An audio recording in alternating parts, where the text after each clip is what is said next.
क्या कोविड-19 होने से सेक्सुअल फंक्शनिंग पर भी प्रभाव पड़ सकता है? इस बारे में बात करेंगे इस वीडियो में। दोस्तों, मेरा नाम डॉक्टर प्रवीण त्रिपाठी है। मैं एक कंसल्टेंट साइकियाट्रिस्ट और सेक्सुअल डिसऑर्डर स्पेशलिस्ट हूँ। जैसा कि हम सब जानते हैं कि कोविड-19 की बीमारी ना सिर्फ हमारे देश में बल्कि पूरी दुनिया में बहुत तेज़ी से फैल रही है। और अब पाया जा रहा है कि कोविड-19 जिन लोगों को हुआ है, उनमें इन्फेक्शन ख़त्म होने के बाद भी डिफरेंट डिफरेंट अंगों में, डिफरेंट डिफरेंट बॉडी सिस्टम्स में इम्पैक्ट पड़ रहा है। तो क्या कोविड-19 का सेक्सुअल फंक्शनिंग पे भी इम्पैक्ट पड़ता है? इस बारे में एक स्टडी की गई थी, इटली में की गई थी, और एक जर्नल है एंड्रोलॉजी का जिसमें पब्लिश हुई थी। तो उस स्टडी में यही पता करने का प्रयास किया गया कि जिन लोगों को कोविड-19 हुआ, जिनको कोरोना वायरस का इन्फेक्शन हुआ, क्या उनमें किसी प्रकार की सेक्सुअल फंक्शनिंग में दिक्कत आई। और उल्टा भी पता करने का प्रयास किया गया कि जिन लोगों को सेक्सुअल प्रॉब्लम्स हैं, जैसे कि इरेक्टाइल डिसफंक्शन है, क्या उनमें कोविड-19 के होने की संभावना बढ़ जाती है। तो जो रिज़ल्ट्स आए थे वो थोड़े डराने वाले भी हैं और थोड़ा आपके मन में चिंता डालने वाले भी हैं। रिज़ल्ट्स के हिसाब से जिन लोगों को कोविड-19 हुआ, उनमें इरेक्टाइल डिसफंक्शन होने की संभावना लगभग 6 गुना ज़्यादा हो गई थी उन लोगों की कंपैरिजन में जिनमें कि कोविड-19 नहीं हुआ था। मतलब जिन लोगों को कोरोना वायरस का इन्फेक्शन हुआ, उनमें 6 गुना ज़्यादा चांसेस मिले इरेक्टाइल डिसफंक्शन, जिसको कई बार नपुंसकता बोला जाता है, लिंग में तनाव की कमी बोला जाता है, उसके चांसेस लगभग 6 गुना ज़्यादा बढ़ गए उन लोगों की तुलना में जिनमें कि कोविड-19 नहीं हुआ था। अभी ये पूरा क्लियर नहीं है कि एग्जैक्टली ये कैसे हो रहा है। क्या जो वायरस है उसकी वजह से डायरेक्टली कुछ प्रॉब्लम आ रही है, या जो वायरस की वजह से बॉडी में चेंजेस होते हैं उसकी वजह से आ रही है, या फिर कोई और रिलेशन है, ये भी क्लियर नहीं है। लेकिन जो पेपर पब्लिश हुआ है उसमें जो हाइपोथेसिस दी है वो ये दी गई है कि जो कोरोना वायरस जो वायरस है जो कि कोविड-19 करता है, वो आमतौर पे एंडोथीलियम को इम्पैक्ट करता है। अब ये एंडोथीलियम क्या होता है? आपकी जो ब्लड वेसल होती है उसका जो एक अंदरूनी वाली जो लेयर होती है, सबसे इनर लेयर, उसको एंडोथीलियम कहते हैं। और ये एंडोथीलियम को वायरस इम्पैक्ट करता है। और ये एंडोथीलियम बहुत इंपॉर्टेंट है क्योंकि इसी एंडोथीलियम में कुछ केमिकल्स ऐसे बनते हैं जो कि ब्लड फ्लो बढ़ा के इरेक्शन होने में हेल्प करते हैं।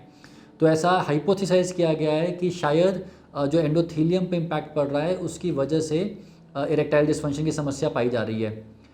एक और चीज़ पाई गई है कि जो कोरोना वायरस है जो कि कोविड-19 करता है, वो सेल के अंदर एक रिसेप्टर से घुसता है, ACE2 कहते हैं उसको। और वो ACE2 जो आपका अंडकोश है, टेस्टिस है, उसमें बहुत पाया जाता है। टेस्टिस में एक लीडिक सेल्स होती हैं जो कि टेस्टोस्टेरॉन बनाती हैं। उन सेल्स में ये रिसेप्टर बहुत पाया जाता है। तो ऐसा भी हाइपोथेसाइज किया जा रहा है कि शायद कोरोना वायरस जो है वो लीडिक सेल्स को इम्पैक्ट कर रहा है, जिसकी वजह से शायद टेस्टोस्टेरॉन के लेवल्स गिर सकते हैं और उसकी वजह से सेक्सुअल डिसफंक्शन हो सकता है या फिर इरेक्टाइल डिसफंक्शन हो सकता है। तो ये तो भी क्लियर नहीं है कि किस वजह से होता है, लेकिन ये एक एसोसिएशन साफ साफ, ये कोरिलेशन साफ साफ दिख रहा है कि जिन लोगों में कोविड-19 हो रहा है उनमें इरेक्टाइल डिसफंक्शन होने की संभावना 6 गुनी लगभग ज़्यादा हो रही है। एक और चीज़ पाई गई है, जिन लोगों में पहले से इरेक्टाइल डिसफंक्शन की समस्या है उनमें कोविड-19 होने के चांसेस भी बहुत ज़्यादा बढ़ जा रहे हैं। इसका शायद कारण ये है कि जिन लोगों में पहले से इरेक्टाइल डिसफंक्शन है उनमें कई बार कहा जाता है कि शायद बॉडी वेट ज़्यादा होने की वजह से, या जो कार्डियोवास्कुलर सिस्टम है, आपका जो हार्ट का सिस्टम है, उसके ठीक से ना काम कर पाने की वजह से ही इरेक्शन की दिक्कत आती है। और यही सारी समस्या अगर किसी को है, बीपी की दिक्कत है, शुगर की दिक्कत है, वेट ज़्यादा है, एज ज़्यादा है, तो उनमें कोविड-19 होने की संभावना भी ज़्यादा होती है। तो शायद इस वजह से जिनमें पहले से इरेक्टाइल डिसफंक्शन है उनमें कोविड-19 ज़्यादा होने की संभावना है। तो ये दोनों चीज़ें मिल रही हैं। कोविड-19 होने से इरेक्टाइल डिसफंक्शन बढ़ सकता है, और जिनको पहले से ईडी है उनमें कोविड-19 के होने की संभावना बढ़ रही है। तो इम्पॉर्टेंट बात याद रखने वाली ये है कि आप इस वायरस को लाइटली मत लीजिए।